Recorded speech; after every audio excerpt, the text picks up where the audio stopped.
Éric Remeluer, on a vu la vie de Jun Sonja la semaine dernière. Est-ce que vous pouvez nous dire quelles sont les caractéristiques de son enseignement?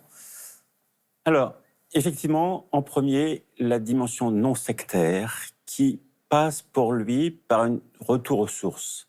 Mais les sources sont essentiellement donc dans les Vinayas, c'est-à-dire les codes disciplinaires des moines. Donc, il aura à cœur de traduire, de vivre et de créer une communauté autour de ces pratiques monastiques. En même temps, c'est quelqu'un qui a une vision Très multiple aussi. très multiple, c'est vraiment une sorte de touche-à-tout. Alors c'est vrai que comme il vient d'une école tantrique, donc il a un fond, un horizon du tantrisme, mais dans son parcours de vie, il a aussi tout jeune, voulu pratiquer le zen. Pendant 3 ans, il a été dans un monastère zen. Et finalement, il est entre sa propre école et la tradition zen. C'est pour ça aussi que le zen s'est beaucoup intéressé à Jun Sonja. Lui-même, par exemple, enseignait la méditation zen plus facilement que la méditation tantrique. Touche à tout, parce qu'il avait aussi une très grande érudition, une très grande culture. Et il est allé même jusqu'à créer un mouvement de tradition shinto, c'est-à-dire le culte des dieux au Japon, avec une approche particulière qui était vraiment presque de confondre, en tout cas de ne pas trouver de contradiction entre les enseignements bouddhiques et le fond culturel japonais. Il est donc très attaché à la dimension universelle du Dharma. Oui, ça c'est très, on le sent vraiment très fortement. Il ne le dit pas de cette manière dans ses textes, mais ça transparaît à chaque instant.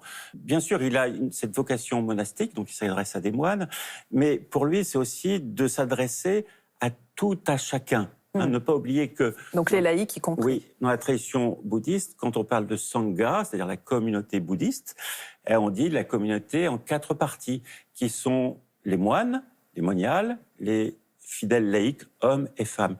Donc il est très attaché, et par exemple, dans beaucoup de ses sermons, s'adresse de manière très simple aux laïcs, et ils nous sont transmis dans la langue des laïcs, c'est-à-dire dans le japonais courant de l'époque, ce qui n'est pas habituel non plus à son époque.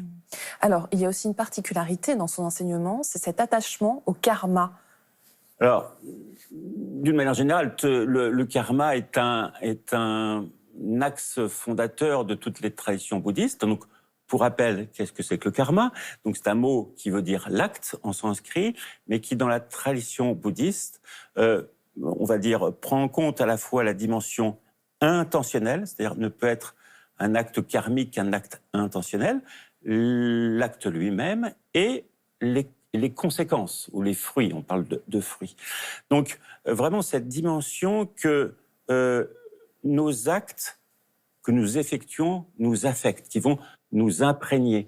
Et donc penser le karma, c'est finalement se dire mais quelle discipline de vie, quel acte dois-je conduire au quotidien pour me transformer. C'est ça le karma. Et on va le retrouver, il va le décliner de nombreuses manières, et notamment à travers les préceptes, les refuges, etc.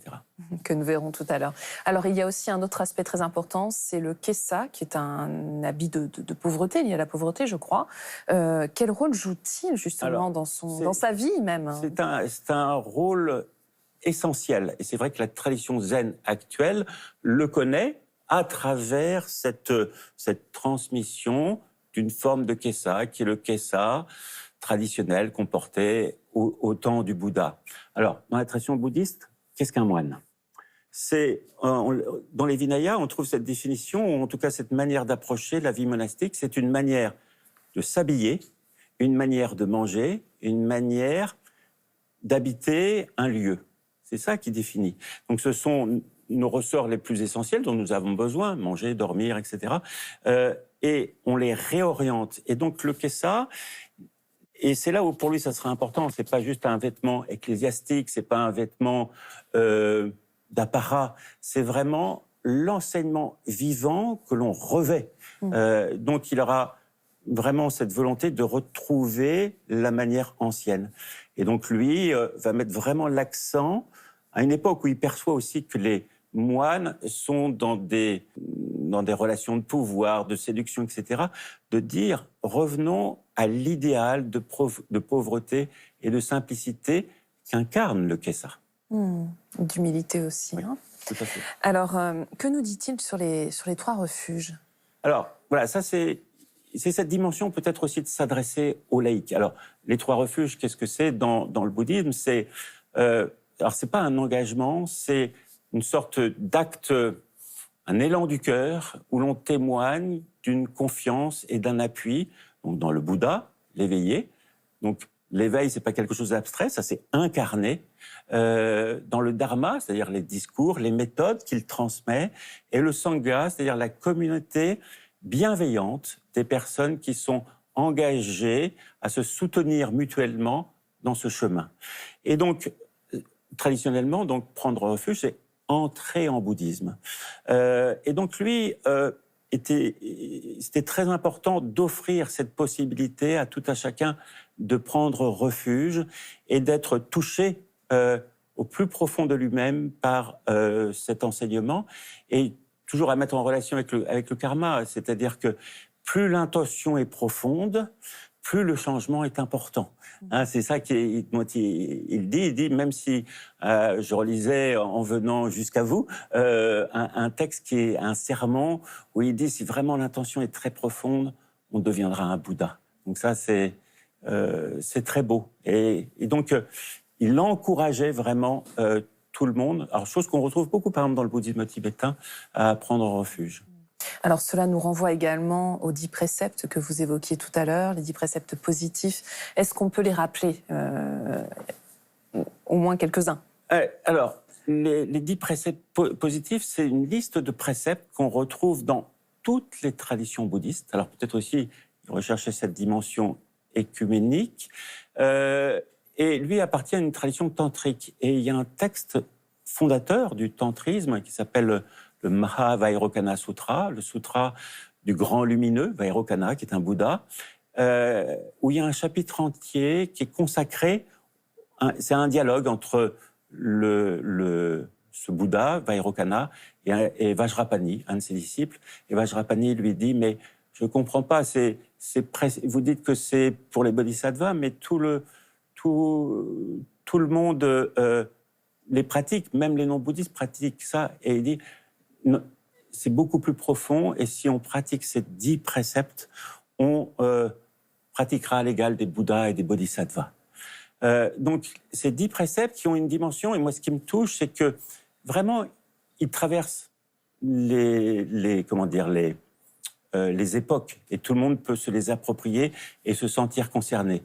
Donc, il y en a 3 pour le corps, 4 pour la parole, aussi vraiment l'importance qu'on attache à la parole juste, et 3 pour l'esprit. Hein, le karma, on parle toujours le karma sous ces 3 aspects, corporels, vocaux, mentaux. Donc, ça commence le premier, ne pas tuer, hein, ou plus exactement, ne pas prendre la vie. Et lui, même dans un de ses textes, il dit ne pas prendre la vie et protéger tous les êtres jusqu'aux petites bêtes qui grouillent. Voilà. Alors, on ne va pas tous les lister, ce serait un petit peu long, Éric Remulière, mais est-ce qu'on peut se dire qu'il constitue une morale universelle qui précède toutes les autres disciplines? Oui, et là, il a quelque chose de très original, c'est-à-dire qu'il trouve dans ses préceptes, qui appartenaient à son école, mais qui appartiennent aussi à toutes les écoles, quelque chose que tout le monde peut s'approprier, et il écrit qu'ils sont antérieurs à tous les préceptes, ou que tous les autres préceptes de toutes les écoles, finalement, sont issus de ces 10 préceptes. Donc, dans l'émission précédente, je parlais de l'empereur ou de l'impératrice, et pour lui, c'était naturel que l'empereur et l'impératrice reçoivent ces préceptes. C'est pas des préceptes de moines, c'est pas des préceptes laïques, c'est des préceptes pour tous les êtres. Voilà. Ça, on rejoint toujours cette dimension universelle qui est très très belle. Ouais.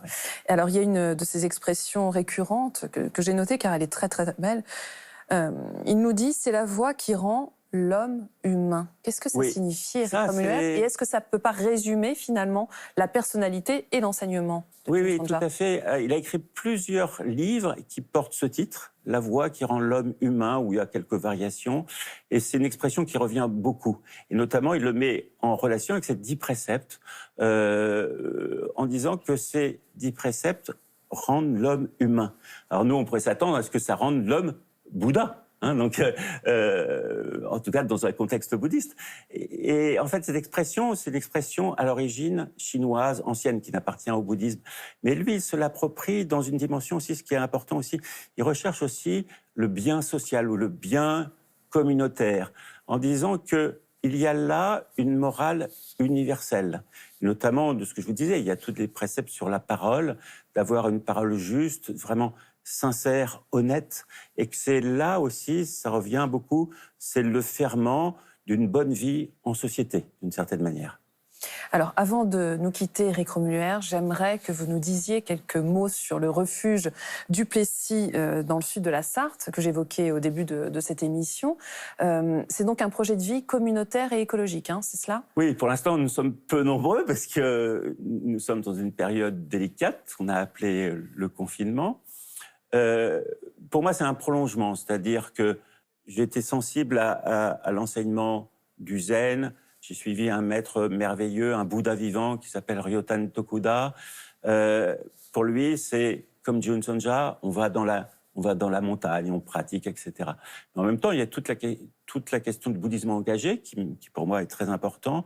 Et aujourd'hui, je me dis, il faut créer un espace de vie qui soit un lieu où l'on se sentira bien, quoi qu'il arrive, un lieu de résilience, une oasis, pour parler comme Pierre Rabhi, où l'on pratique fortement le dharma, à la manière de June Sonja, ou pas très loin, c'est-à-dire une vraie pratique du dharma, mais en même temps en intégrant un certain nombre de préoccupations écologiques, résilientes, pour qu'aujourd'hui, demain, après-demain, dans 20 ans, dans 50 ans, on puisse se dire c'est un lieu où l'on se sent bien.